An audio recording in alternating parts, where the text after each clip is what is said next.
गहरी सांस लेते हुए सेक्रेटरी नंदिता ने कहा। वो बहुत अच्छे से जानती थी कि नक्श के इनएक्शन से कुछ नहीं होने वाला था। भानुशाली परिवार वाकई में बहुत ताकतवर था। एक अकेला भानुशाली ग्रुप उनका सामना नहीं कर सकता था। इस शेयर मार्केट वाले झमेले को अभी ज्यादा समय नहीं हुआ था, लेकिन भानुशाली ग्रुप के साथ साथ होटल प्राइम स्टार के कार्तिक पटेल और बदानी ग्रुप ऑफ कंपनीज के हिमानी शाह को भी काफी नुकसान पहुंचा था। सूरत शहर की कई ऐसी छोटी कंपनीज थी जो बैंकरप्सी की कगार पर खड़ी थी। नक्श के कॉल करने के बाद कार्तिक और बाकी सभी लोग 1 घंटे से भी कम समय में मीटिंग के लिए पहुंच गए। तुम लोग इतना चौंक क्यों रहे हो? हम लोग अभी तक बैंकरप्ट नहीं हुए हैं। चाय का कप भरते हुए नक्श ने कहा। मिस्टर नक्श, तो हम हंस कैसे सकते हैं? इस बार तो भानुशाली परिवार हमें पीछे हटने पर मजबूर कर रहा है, और अगर नहीं हटे तो सब कुछ बर्बाद। हिमानी ने चिंता वाले एक्सप्रेशंस के साथ कहा। इतना पेसिमिस्टिक होने की जरूरत नहीं है। जब तक ये सब खत्म नहीं हो जाता, हम किसी भी कंक्लूजन पर नहीं पहुंच सकते। मुस्कुराते हुए नक्श ने धीमी आवाज में कहा। और अगर कुछ अनएक्सपेक्टेड सा हो गया तो? कार्तिक, क्या खबर है? मैंने तुम्हें इन्वेस्टिगेट करने के लिए कहा था ना। मेरे पास जो इन्फॉर्मेशन है उस हिसाब से इस समय इकोनॉमी की आंधी का पूरा कंट्रोल भानुशाली परिवार के पास है। मोदी परिवार, चोपड़ा परिवार, जैन फैमिली, मुंबई की सबसे फेमस बदानी फैमिली और उनके साथ ऐसे 20 परिवार और हैं जो मिलकर उन्हें सपोर्ट कर रहे हैं। ग्लूमी एक्सप्रेशन के साथ कार्तिक ने कहा। नक्श सर, क्यों ना हम इस बार पीछे हट जाएं? परेशान होते हुए आकाश ने कहा। क्यों, क्या प्रॉब्लम है? क्या तुम डर गए हो? नक्श ने मुस्कुराते हुए उसे छेड़ा।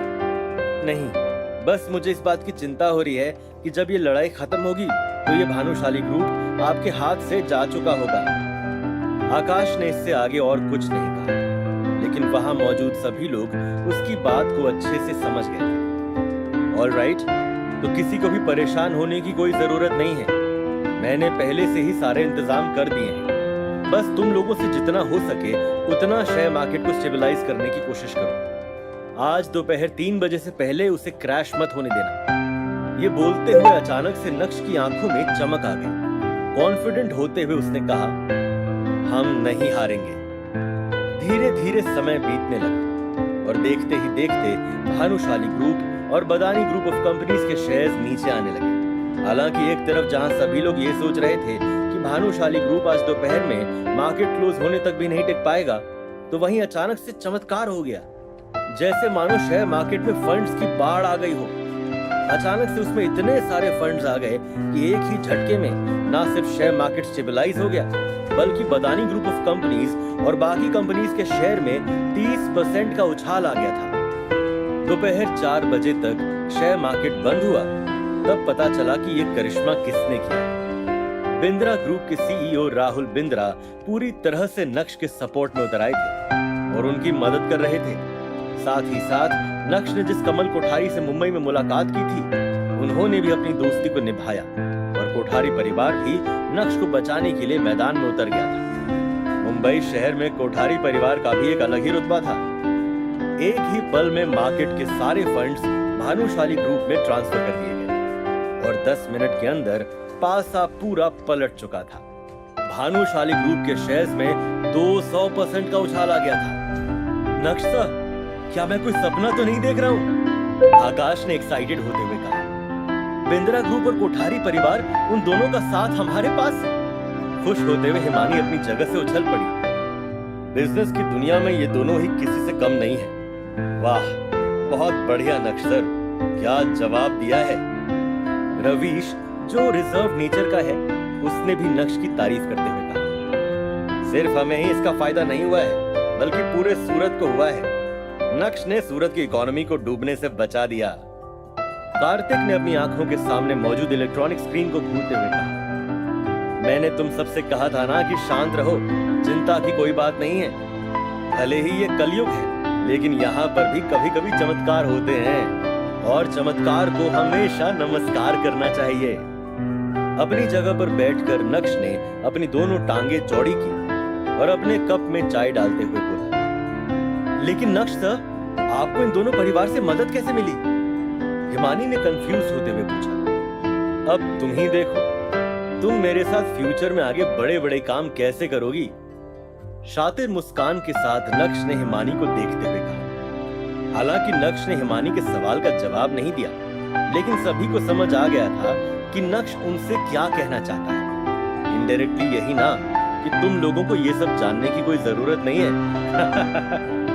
नक्श की बात सुनकर सभी लोग एम्बैरेस्ड हो गए थे। नक्श ने अपने चाय के कप को नीचे रखा और बात को कंटिन्यू करते हुए बोला, तुम्हें परेशान होने की जरूरत नहीं है। सूरत शहर मेरे लिए भी उतना ही इम्पोर्टेंट है और इस शहर को मैं कुछ नहीं होने दूंगा। बस तुम लोगों को ये करने में मेरी मदद करनी होगी। उसके बाद नक्श ने अपनी पलटन को भानुशाली ग्रुप में ही रुकने के लिए कहा और खुद मिस जूली से मिलने के लिए निकल पड़ा। रास्ते में नक्श को अनिका का कॉल आया। बहुत बड़े हो गए हो ना, आजकल मेरी याद कहाँ आती है तुम्हें? जैसे ही नक्श ने ये सुना, वैसे ही उसके चेहरे पर मुस्कान आ गई थी। प्यार अब पूरी तरह से किसी फूल की तरह खिल गया था। अरे नहीं बीवी, वो बॉस ने इतना सारा काम दे रखा है कि मुझे कभी यहाँ तो कभी वहां जाना पड़ रहा है। बहाना बनाते हुए नक्श ने कहा, इतना काम कि तुम कल रात घर ही नहीं आए? चौंकते हुए अनिका ने पूछा। बीवी, तुमने ही तो कहा था कि मेरा परफॉर्मेंस मैटर करेगा, तो उसके लिए। इससे पहले कि नक्श आगे कुछ बोलता, अनिका ने उसे बीच में ही टोका और जोर से चिल्लाते हुए बोली, भाड़ में जाए ऐसा परफॉर्मेंस, नहीं चाहिए मुझे। ये सुनते ही नक्श के चेहरे की मुस्कान और भी ज्यादा निखर गई। प्यार का पंचनामा पूरी तरह से तैयार था और अब उन दोनों को शायद कोई अलग नहीं कर सकता था। ठीक है, मैं जल्दी से फ्री होकर तुमसे मिलता हूँ, अभी कुछ जरूरी काम से जा रहा हूँ, ध्यान रखना। ये बोलने के बाद नक्श ने कॉल कट कर दिया। हाँ, तो हम कहाँ थे? हाँ, नक्श मिस जूली से मिलने जा रहा था। पिछले कुछ दिनों में इस शेयर मार्केट की वजह से सूरत में जो असर हुआ, उससे देसाई परिवार को कुछ खास फर्क नहीं पड़ा था। जैसे ही नक्श देसाई आंटी के एम्पोरियम पहुंचा, वैसे ही उसे दो लोग सीधा तीसरे माले पर ले गए। नक्श, फाइनली तुम आ ही गए। तुम्हें पता भी है मैं कितने समय से तुम्हारा इंतजार कर रही थी। अपने हाथों में पकड़ी उन दो किताबों को मिस जूली ने साइड में रखा और अपनी जगह से उठते हुए पूरे डिससैटिस्फैक्शन के साथ बोली, मुझे नहीं पता था कि आप कल रात से यहाँ पर मेरा इंतजार कर रही हैं। अपनी नाक को छूते हुए नक्श ने बिना किसी शर्म के साथ कहा। मिस जूली को ऐसा लगा जैसे नक्श उसके सामने हार गया है और इसी के साथ उसका चेहरा पूरी तरह से खिल गया था। क्या ये वही दो किताबें हैं जिनके बारे में तुमने मुझे कल रात बताया था? ये बोलते हुए नक्श उस टेबल की तरफ बढ़ने लगा। हाँ, यही वो दो किताबें हैं जो मुझे पापा के स्टोर रूम से मिली। पता नहीं तुम्हारे कितनी काम की है, लेकिन इसमें पुरानी जड़ी बूटियों के बारे में सब कुछ लिखा हुआ है, लेकिन संस्कृत में। मुझे तो समझ ही नहीं आती, शायद तुम्हारे समझ आ जाए। एक्सप्लेनेशन देने के बाद मिस जूली ने पूछा, वैसे क्या तुम अब जड़ी बूटियों पर कोई रिसर्च करने वाले हो? रिसर्च नहीं, बस अचानक से इंटरेस्ट आ गया, कैजुअल अंदाज में नक्श ने कहा। यह सुनकर मिस जूली ने अपना सर हिलाया। लंबे समय के बाद मिस जूली ने नक्श की ओर देखा, जिसका ध्यान पूरी तरह से उन किताबों पर था, और अपने होठ चबाते हुए बोली, उस दिन पापा ने जो कुछ भी कहा उसका प्लीज बुरा मत मानना। बस अचानक से उन्होंने वो सब देखा तो वो कुछ ज्यादा ही शॉक्ड हो गए, इससे ज्यादा और कुछ भी नहीं। ये बोलने के बाद मिस जूली ने अपना सर नीचे झुका लिया। उसके दिमाग में उस दिन वाला सीन दौड़ने लगा और वो सब सोचते हुए वो काफी एम्बैरेस्ड हो गई। उसे लगने लगा कि अगर उस दिन वो सब कुछ उसके पापा की जगह कोई और देखता तो उसे भी वैसा ही लगता जैसा उसके पापा को लगा था। कोई बात नहीं, ऐसी मिसअंडरस्टैंडिंग तो होती रहती है। नक्श ने कैजुअली लिया। अचानक से नक्श ने उन किताबों को टेबल पर रखा और थोड़ा हेजिटेट फील करते हुए मिस जूली से कहा, उस दिन हमारे वहां से जाने के बाद क्या तुम्हारे पापा ने तुमसे कुछ कहा तो नहीं? हाँ? अचानक से मिस जूली शर्मा गई, खासकर तब जब उसे याद आया कि उसके पापा नक्श और अनिका के डिवोर्स करवाने की बात कर रहे थे और साथ ही साथ ये भी कह रहे थे कि नक्श को देसाई परिवार में आराम से पाल सकते हैं। ये सब सोचते ही मिस जूली का दिल घोड़े से भी तेज भागने लगा था। नहीं तो कुछ भी नहीं। अचानक से मिस जूली को फील हुआ कि उसका चेहरा बहुत गर्म हो गया। मैंने पापा को सब कुछ अच्छे से एक्सप्लेन कर दिया, उसके बाद उन्होंने मुझसे कुछ नहीं पूछा। ओह, तो तुमने उन्हें क्या बताया? इंटरेस्ट दिखाते हुए नक्श ने कहा, ऑफ कोर्स मैंने उन्हें सच बता दिया। मिस जूली से ठीक से बोला भी नहीं जा रहा था और ये बोलते हुए उसका चेहरा नीचे झुक गया। मिस जूली को भी समझ में नहीं आ रहा था कि उसकी तरफ से ऐसा रिएक्शन क्यों आ रहा है। और तो और मिस जूली नक्श को पसंद करती है या नहीं, इसका एक्यूरेट जवाब भी उसके दिल के पास नहीं था। ठीक है, अपना समय देने के लिए थैंक यू सो मच। नक्श ने उन दोनों किताब को उठाया और वहां से जाने लगा। अचानक से मिस जूली ने कहा, एक मिनट, क्या मैं तुम्हें नीचे तक छोड़ने आऊं? ये सुनते ही नक्श शॉक्ड रह गया और मिस जूली को देखने लगा। अब क्या इसी तरह मुझे देखते रहोगे या फिर चलोगे भी? चलो। अपने लाल चेहरे को मिस जूली ने नीचे झुकाया और नीचे की तरफ बढ़ने लगी। जब नक्श और मिस जूली दोनों साथ में मेन हॉल से नीचे बढ़ने लगे, तब कुछ एम्प्लॉइज की नजर उन दोनों पर पड़ी और वो सभी मिस जूली के एक्शंस देखकर पूरी तरह से शॉक्ड हो गए। इतने ज्यादा शॉक्ड हो गए कि वो भूल ही गए कि वो क्या कर रहे थे। कुछ एम्प्लॉइज के हाथ से तो एंटीक्स नीचे गिर गए। ये तो भगवान का शुक्र है कि वो टूटे नहीं। काम निपटाने के बाद नक्श सीधा अपने स्टार विला गया, लेकिन अनिका घर पर नहीं थी। नक्श ने उसे कॉल किया तो उसे पता चला कि वो पार्लर गई है और उसे आने में करीब 1 से 1.5 घंटा लगेगा। अब नक्श क्या करे? तभी अचानक से नक्श स्टडी रूम में गया और उन दोनों किताबों को बाहर निकालकर पढ़ने लगा। हालांकि नक्श को संस्कृत पढ़नी तो नहीं आती थी, लेकिन उस किताब में हर एक जड़ी बूटी का पिक्चर डिस्क्रिप्शन भी दे रखा था और उस पिक्चर को देखकर ही नक्श कुछ समझने की कोशिश कर रहा था। नक्श ने जैसा सोचा था उतना आसान काम नहीं था, ना तो पढ़ना और ना ही समझना। हालांकि नक्श ने उन किताबों को पूरा पढ़ा, लेकिन फोटो देखकर भी उसे कोई जड़ी बूटी याद नहीं आई। नक्श को किसी ऐसे इंसान की जरूरत थी जो संस्कृत जानता हो। जैसे ही नक्श ने कॉल करने के लिए अपना फोन बाहर निकाला, तभी अनिका की एंट्री हुई। नक्श, नक्श, कहाँ हो? विला में घुसते ही अनिका ने चिल्लाना शुरू कर दिया। सब कुछ छोड़कर नक्श स्टडी से बाहर गया और देखा कि उसके सामने अनिका खड़ी थी। नक्श ने एक्सपेक्ट नहीं किया था कि उसे अनिका की तरफ से ऐसा रिएक्शन देखने को मिलेगा। नक्श को देखते ही अनिका ने उसे गले से लगा लिया, जैसे मानो उसका पति किसी जंग से लौटा हो। दूसरी तरफ नक्श का शरीर करंट मार रहा था। ये पहली बार था जब अनिका ने नक्श को गले लगाया था। जी हाँ, 3 साल में पहली बार। सोचिए नक्श का दिल कितना तेज भाग रहा होगा।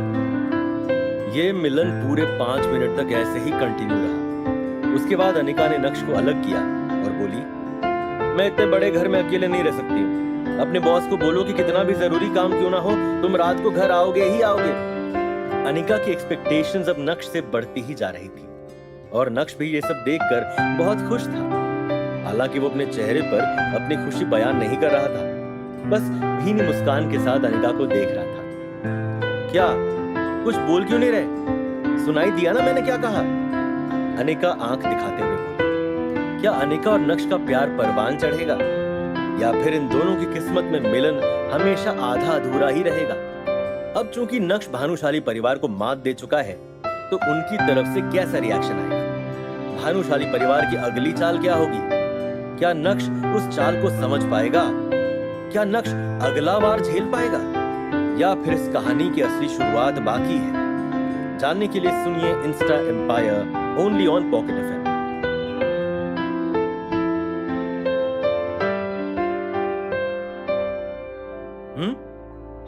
हाँ, मैंने सुना। मैं कल ही बॉस से इस बारे में बात करूंगा। नक्श ने मुस्कुराते हुए जवाब दिया। अच्छा बताओ, मैं कैसी लग रही हूँ? एनी न्यू चेंजेस इन मी?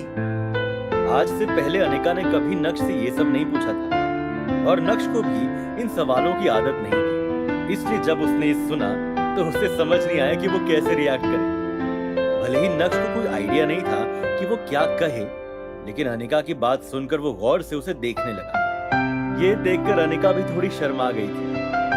तुम बहुत अच्छी लग रही हो। वैसे पार्लर जाने के बाद तो सभी अच्छे दिखते हैं। वैसे तुमने हेयर कलर करवाया है? दबी हुई आवाज में नक्श ने कहा। Yes, burgundy. कैसा लग रहा है? और सुनो मिस्टर, मैं पार्लर जाऊं या ना जाऊं, I always look good. Anika ने हंसते हुए कहा। इससे पहले कि नक्श कोई जवाब देता, अनिका ने फिर से अपना मुंह खोलते हुए कहा, छोड़ो ये सब, आज का क्या प्लान है? चलो कहीं बाहर चलते हैं, वैसे भी बहुत दिन हो गए। मूवी देखने चले? हालांकि नक्श ने अब शेयर मार्केट को अपनी मुट्ठी में ले लिया था। भानुशाली ग्रुप के शेयर्स आसमान छू रहे थे लेकिन नक्श बहुत अच्छे से जानता था कि भानुशाली परिवार शांत बैठने वाला नहीं है। वो कोई ना कोई हरकत तो जरूर करेगा। लेकिन पिछले कई दिनों का स्ट्रेस आज नक्श के सर से उतर गया था और नक्श का मूड भी अच्छा था। तो ऐसे में भला वो अपनी बीवी की फरमाइश को कैसे टाल सकता था?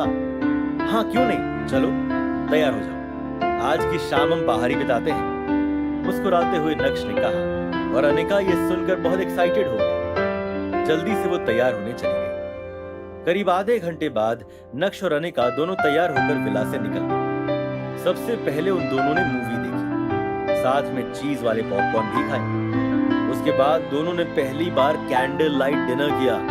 Wow, that evening was really romantic.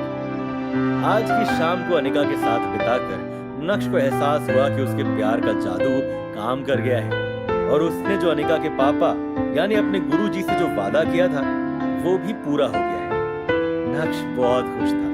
उसे ऐसा लग रहा था जैसे उसने अपनी लाइफ में सब कुछ अचीव कर लिया। पलक झपकते ही 5 दिन और बीत गए। इन 5 दिनों में नक्श हर दिन भानुशाली ग्रुप के ऑफिस गया और पूरे जोश से काम संभाला।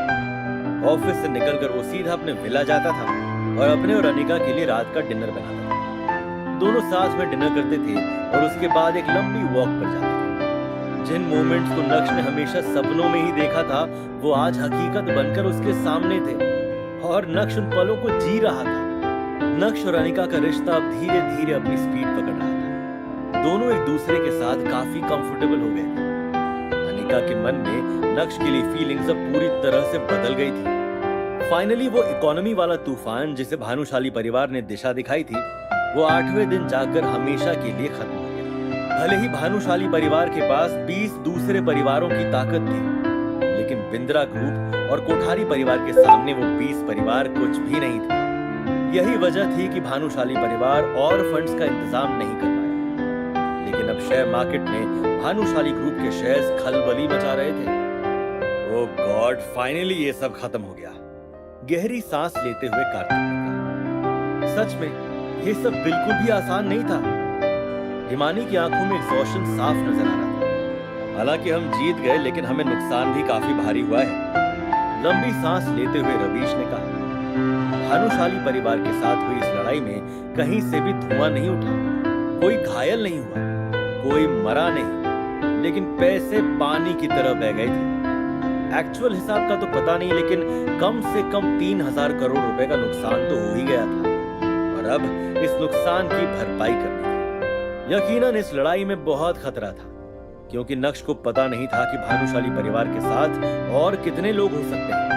अगर नक्श से एक हल्की सी चूक हो जाती तो नक्श के पास एक जोड़ी कपड़ा भी नहीं बचता। इस फाइनेंशियल वॉर में मेरा असली प्लान ये था कि हमारा दुश्मन खुद ही अपने आप को इंजर्ड करे और जो उसके पास बचा कुचा कैपिटल है वो भी उसके हाथ से चला जाए। अब तो उनके पास मेरे दिए 8000 करोड़ भी नहीं है। अपने हाथ से चाय का कप नीचे रखते हुए नक्श ने कहा। उसके चेहरे पर कोई खुशी नहीं थी, बल्कि उसका चेहरा तो पूरा ग्लूमी था। कार्तिक, अब हमारे प्लान से पर्दा हटा सकते हैं। नक्श सर, कार्तिक के साथ अब आपका क्या करने का प्लान है? हिमानी ने पजल्ड होते हुए पूछा। मैंने नक्श के साथ पहले ही डिस्कस कर लिया था। हमें सूरत शहर का सबसे बड़ा होटल खोलना चाहिए और इंडिया की 30% केटरिंग इंडस्ट्री को यहाँ लाना चाहिए। अब सोच लो कि होटल कितना बड़ा होगा।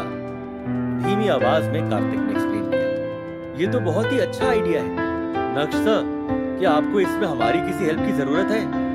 हिमानी ने आगे बढ़ते हुए कहा, इसमें इन्वॉल्व होने की जरूरत नहीं है। वैसे हमारा बहुत नुकसान हो गया है। तुम्हारी, रवीश की और आकाश की कंपनीज को रिकवर होने में थोड़ा समय लगेगा। धीमी आवाज में नक्श ने कहा। ये सुनते ही हिमानी और बाकी सभी ने अपना सर हिलाया।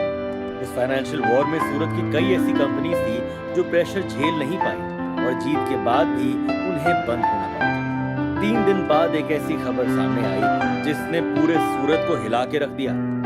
द वर्ल्ड होटल का इनॉग्रेशन। शुरुआत के पहले ही दिन होटल प्राइम स्टार का boss Kartik Patel, Badani group of companies की मालकिन हिमानी शाह, बोहोज रेस्टोरेंट का मालिक आकाश, बॉडीगार्ड कंपनी का ओनर रवीश और उनके साथ साथ भानुशाली ग्रुप की सेक्रेटरी नंदिता एक एक करके वहां पहुंचने लगे। इस होटल के इनॉग्रेशन में मुख्य मेहमान राहुल बिंद्रा और कमल कोठारी भी सही समय पर पहुंच गए थे। हमें भूलना नहीं चाहिए कि अगर ये सारे परिवार एक नहीं होते और नक्श की मदद नहीं करते तो सूरत शहर के लोग उस फाइनेंशियल वॉर में कभी नहीं जीत पाते।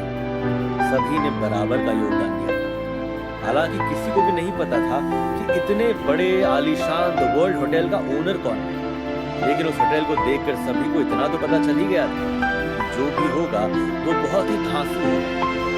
सिर्फ सूरत शहर से ही नहीं बल्कि पूरे इंडिया में जितनी भी नोबल फैमिलीज थी वो सब इनॉग्रेशन का हिस्सा थी। लेकिन इस इनॉग्रेशन में एक इंसान ऐसा था जो सबसे ज्यादा चमक रहा था, द वर्ल्ड होटल की जनरल मैनेजर प्राची।